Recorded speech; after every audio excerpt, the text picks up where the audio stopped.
ಇನ್ನು ಸಮರ್ಥ 5,000ಕ್ಕೂ ಅಧಿಕ ಮತಗಳಿಂದ ಗೆಲ್ತಾರೆ. ಎಸ್ಎಸ್ ಮಲ್ಲಿಕಾರ್ಜುನ್ಗಿಂತಲೂ ಕೂಡ ಅಧಿಕ ಮತವನ್ನ ಪಡೆದುಕೊಳ್ತಾರೆ.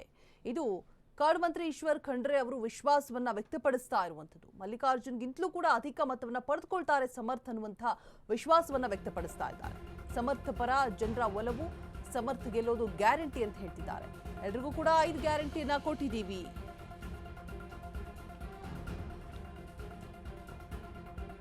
ದಾವಣಗೆರೆಗೆ ಶಾಮನೂರು ಕೊಡುಗೆ ಅಮೋಘವಾಗಿದೆ. ವೀರಶೈವ ಲಿಂಗಾಯತರನ್ನ ಒಗ್ಗೂಡಿಸಿದ್ರು ಶಾಮನೂರು. ಕಾಡುಮಂತ್ರಿ ಈಶ್ವರ್ ಖಂಡ್ರೆ ಮಾತನಾಡ್ತಾ ಇದ್ದಾರೆ. ಸಮರ್ಥ ಪರವಾಗಿ ಬ್ಯಾಟ್ ಬೀಸ್ತಾ ಇದ್ದಾರೆ. ಗೆದ್ದೇ ಗೆಲ್ತಾರೆ ಸಮರ್ಥ ಅಂತ ಹೇಳ್ತಿದ್ದಾರೆ. ಒಂದಷ್ಟು ಗೊಂದಲಗಳಿತ್ತು. ಎಲ್ಲೋ ಒಂದು ಕಡೆ ಮುಸ್ಲಿಮರ ಮತಗಳು ಅತ್ತಿತ್ತ ಆಗತ್ತಾ, ಬಿಕಾಸ್ ಯಾವಾಗ ಸಾದಿಕ್ ಪೈಲ್ವಾನ್ಗೆ ಟಿಕೆಟ್ ಅನ್ನ ಕೊಡೋದಕ್ಕೆ ಮುಂದಾಗ್ಲಿಲ್ವಾ ಆ ಸಂದರ್ಭದಲ್ಲಿ ಮುಗೀತು ಕಾಂಗ್ರೆಸ್ ಕತೆ, ಮಕಾಡೆ ಮಲ್ಗತ್ತೆ ಅಂತ ಹೇಳ್ಬಿಟ್ಟು ಒಂದು ರಾಜಕೀಯ ವಲಯದಲ್ಲಿ ಚರ್ಚೆಗಳು ಕೂಡ ಆಗ್ತಾ ಇತ್ತು. ಬಟ್ ಅದಾದ ಮೇಲೆ ಮುಸ್ಲಿಂ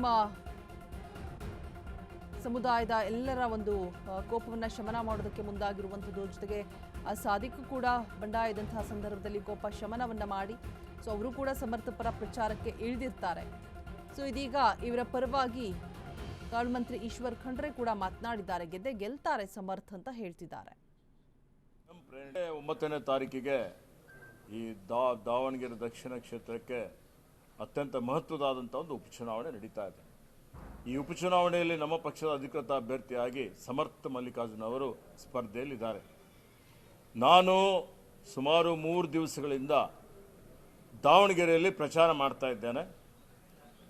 ನಾನು ಸುಮಾರು 80 ಬೂತ್ಗಳಿಗೆ ಭೇಟಿ ಕೊಟ್ಟಿದ್ದೇನೆ.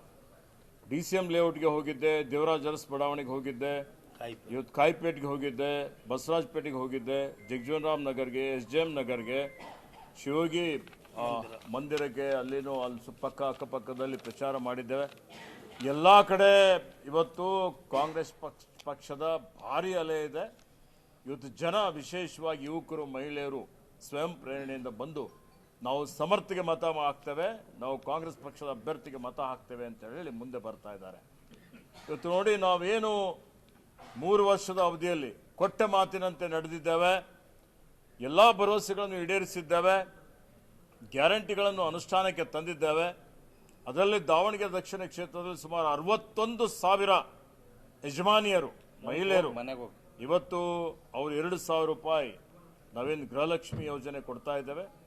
ಇವತ್ತು ಅದಕ್ಕೆ ಅವರು ಫಲಾನುಭವಿಗಳಾಗಿದ್ದಾರೆ. 60,000 ಪರಿವಾರದವರಿಗೆ ನಾವು ಈಗಾಗಲೇ ಇವತ್ತು ಉಚಿತವಾಗಿ ವಿದ್ಯುತ್ ಕೊಡ್ತಾ ಇದ್ದೇವೆ.